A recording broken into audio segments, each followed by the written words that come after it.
Jingling balls, we like to play with the jingling balls. That's what a porn star would sing if you did a parody. I got a boner for Christmas. Welcome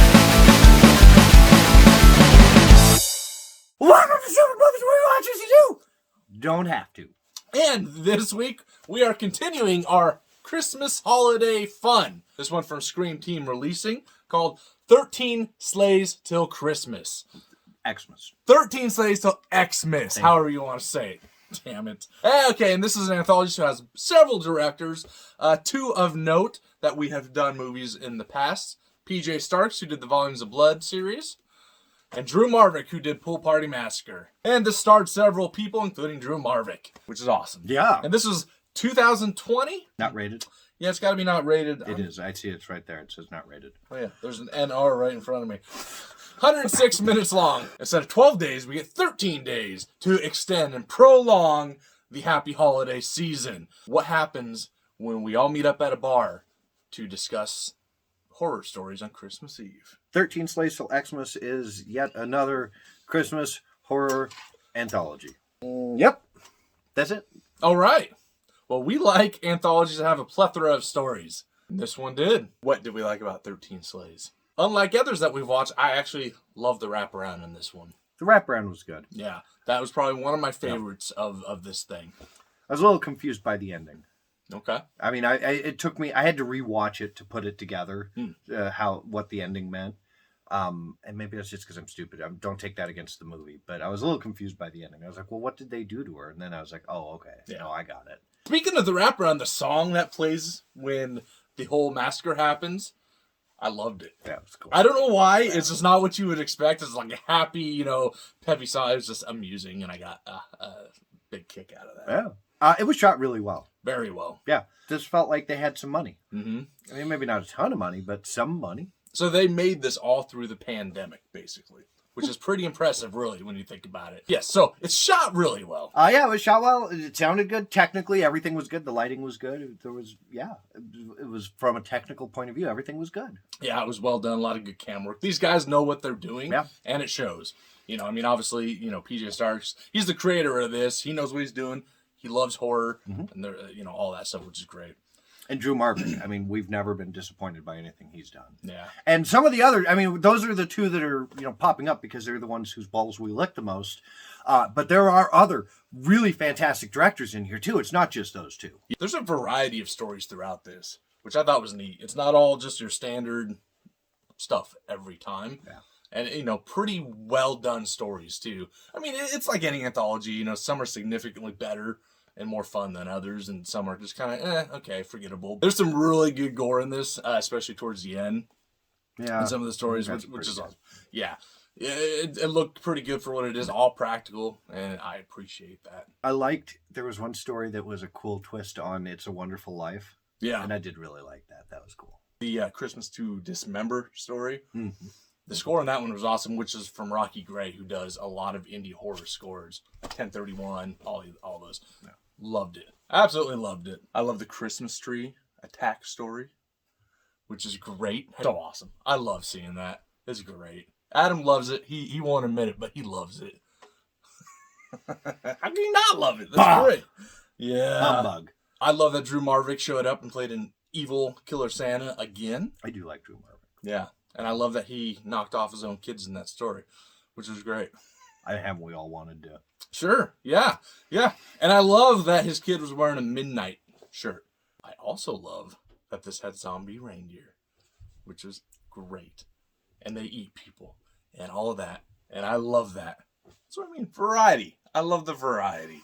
It's great. Actually, I did like they had a preview for a movie right at the very beginning. Yep. And I don't know if that was a real trailer or if it was something they faked just for this, but I really would like to see that movie. It looked pretty good. Well, Adam,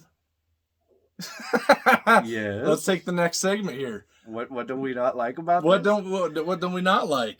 Fuck your little horror nods. I'm so sick of that bullshit. Carpenter Street. It's stupid. Why? It's lame. Why? It's one of those, hey, look, we're horror fans too. We can point out the fucking biggest names in horror. Yeah, it's of course. Well, fucking stupid.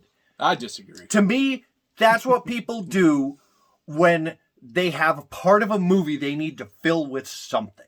Oh, no, I don't. I disagree completely. It absolutely is. And I say that with a lot of respect for PJ Starks. I think he's a great director. I love the people in this. The directors were fantastic. They're nodding to that, and they know that. They respect that. And they're, which I love it. It's stupid, and it's a waste of space. I hate it. It's stupid. You know what makes the horror genre unique? It scares people. You know what's not scary? Being reminded that you're watching a movie. Because that's another thing, is all of a sudden now you have broken immersion. I am watching a movie where they are talking about other movies. It's very rare that works. What else do you not like? I don't like Christmas horror movies. They suck. This one was fine, but I don't like Christmas horror. They're not good. Gremlins is an exception, but so few Christmas movies ever make me feel like Christmas and then also horror. This didn't have to be Christmas, and it wouldn't have changed anything. Sure. The wraparound, I still don't understand how that is Christmas, unless they just happen to be on Christmas. It was on Christmas Eve, yeah. So that could have been taking place in June. Sure. Yeah. And it wouldn't have changed anything. Also, Silent Night, Deadly Night sucks. I love it. I love this time of year. And that's the thing. I love Christmas. Yeah. I don't want people to think, oh, it's just Adam's an asshole. He hates Christmas. I like Christmas. And I really like horror. But no, they don't work. Santa's not scary. Yeah, I don't know. You could have used some more blood and gore throughout some of the other stories. And there was some of the new stuff, the sound was kind of iffy. Yeah. It kind of clipped and got loud, which, knowing that they kind of had people sending stuff from here and there, that's probably a pretty big obstacle to kind of get through. But overall, it was fine. I think stuff like that stands out more because the rest of it was good. Also, Sean Phillips. I'm over him. And it's sad because I like the dude. I don't know him personally, right? But I like the dude. He's pretty cool. I like that he's super into horror and everything. Dude, I've seen you in so many shit movies. Kind of like Ari Lehman. Oh, no. But cool. Like, he's cool. Yeah. Not like Ari Lehman. But he's kind of like Ari Lehman. That usually when I see him show up in a movie, I'm like, oh, this is going to suck. Sure. All right, I know where to set my expectation. A lot of the stories just kind of blended together and they're forgettable. Sure. I can tell you about a couple of them. The first, 3 or 4 stories of this are so fucking depressing. Slit your wrist depressing by the time you start putting together what's happening with each one of them. It's like, fuck, man. I love it. I would if it wasn't Christmas. That's what I love about it. No, Christmas is supposed to be a happy time. Save that depressing shit for literally the rest of the year. Because the rest of the year is fine to be depressed. But Christmas, you're supposed to be happy. I'm already depressed enough around Christmas. I don't need you reminding me of it. Let's wrap these gifts up and get them under the tree here, my dude. Yeah. You know what? I absolutely love this thing. I had a blast with it. I love anthologies. I love them. I love them if they're done well. And this one I thought was done well. Pretty much across the board for the most part. The fact that they made it through the pandemic and all the struggles and issues. And if you have the disc, watch the bonus features because it's pretty neat with a lot of the stuff that they had to go through and how they persevered. And you can see the passion that these guys have for doing what they're doing. There's a lot of good Christmas stuff in here, just with aesthetic and vibe. Could have used more, and some of the stories didn't really have a lot. But overall, I was satisfied with it. There's some good blood and gore in some of the stories, especially the wraparound, which was great. Great score in some of these. Some cool music. Fun song in the end when the massacre was going on. It's just a good time. Some stories are forgettable, and a little boring and slower than others, but that's to be expected. It's a well done indie movie. I had a blast with it. It's a lot of fun. If you like Christmas, if you like horror, if you like Christmas horror movies and anthologies, absolutely watch this one. It's a good time. So 8 out of 8 for me on this one. I didn't like it as much as that. No, of course you didn't. It was fine. It was yet another Christmas horror anthology that I will have completely forgotten about a month from now. I disagree with what you said. If you love Christmas and horror, you need to watch this. The only part I agree with is if you love Christmas horror. Mm-hmm. Because I love Christmas and I love horror and I don't need to watch this again. It was very good. And I'm sure everyone thinks I'm being super negative and they're like, oh, he just fucking hates everything. No, I'm not. I do like it. It was good. It's just some of the stuff in there just bugged me. And it's like, I don't fucking Carpenter streak and lick my taint. Watch it. If nothing else, support it because all the people behind it are really cool. And the more money they get, the more movies they can make. And they are all really good directors who do deserve to make more movies. So watch it for that, for no other reason. You will probably enjoy it, especially if you like Christmas horror. Go buy it.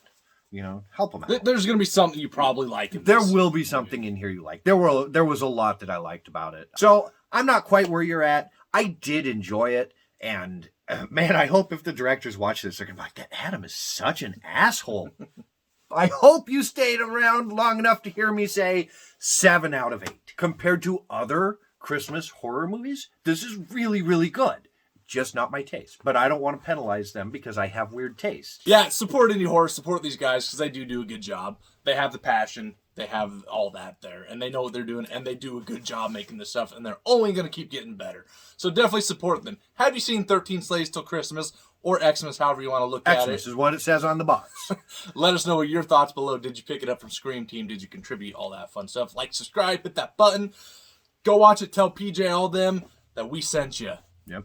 Give them a thumbs up. If you like us, head over to Facebook.com/StoopidMovies, Instagram @StoopidMovies, and email @StoopidMovies@outlook.com. I'll tell you what, guys, I'll make you a bargain. If you go through and re-edit this movie to take out all those lame references to other directors, I mean, literally, you could put like a sticky note over the sign. Stuff like that. Doesn't have to be fancy or anything, but if you go through and re-edit it, not only will I buy it at twice the price that you're selling it for, but I will change my score to a 9 out of 8. We missed Krampusnacht. We didn't even celebrate. I know. We could have beaten children with sticks. That's true. And thrown them in sacks, and we didn't even think about it.